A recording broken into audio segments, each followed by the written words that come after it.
of American workers lost their jobs. 1 out of every 4 workers was jobless.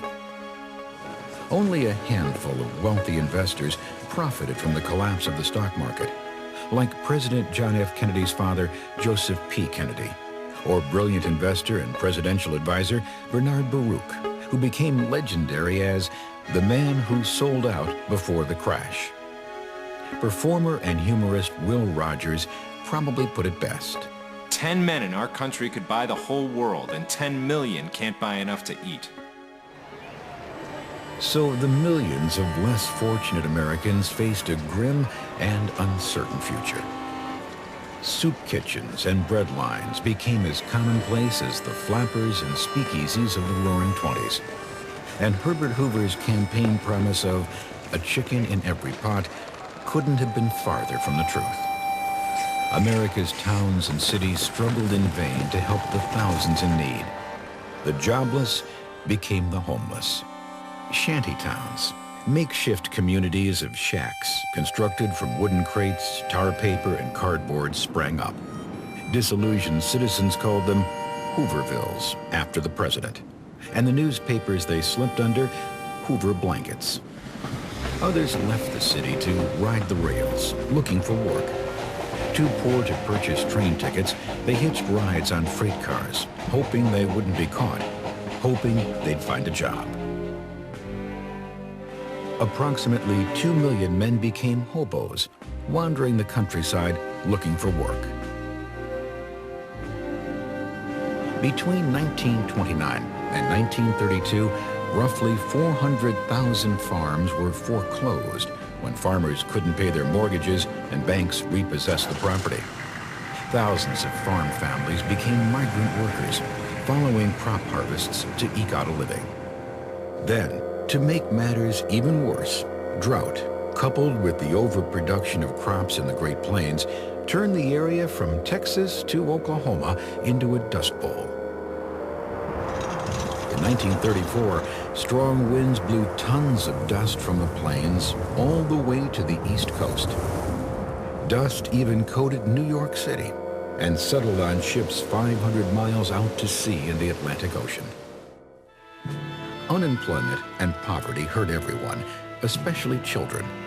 Many left school to work and help their families survive, and many more went hungry and malnourished. Diet-related illnesses like rickets and scoliosis became all too common. Once again, President Hoover tried to reassure the nation by saying, "Recovery is just around the corner." But it was not to be, and more Americans grew disenchanted with his policies and administration. Secretary of the Treasury Andrew Mellon echoed the beliefs of most of Hoover's advisors, that the economy would recover on its own. Hoover thought the government must take some action, but feared making government too strong, and so he chose a conservative approach, calling together business, banking, and labor leaders and urging them to work together and avoid laying off workers or calling strikes. Then he authorized the expenditure of federal funds for large public works projects, like Boulder Dam, later renamed Hoover Dam, to create jobs and wages for thousands of workers. Hoover felt giving direct help to needy Americans would undermine their self-respect and looked to private charities to help the hungry. Instead, he approved more than $2 billion in emergency financing to businesses, hoping their renewed success would trickle down to the people who needed assistance. It didn't. Rather, unemployment rose even higher, and Americans were caught in a web of despair. Americans, already tired of Hoover's pessimistic and cautious approach, then became outraged by his treatment of a group of World War I veterans in 1932.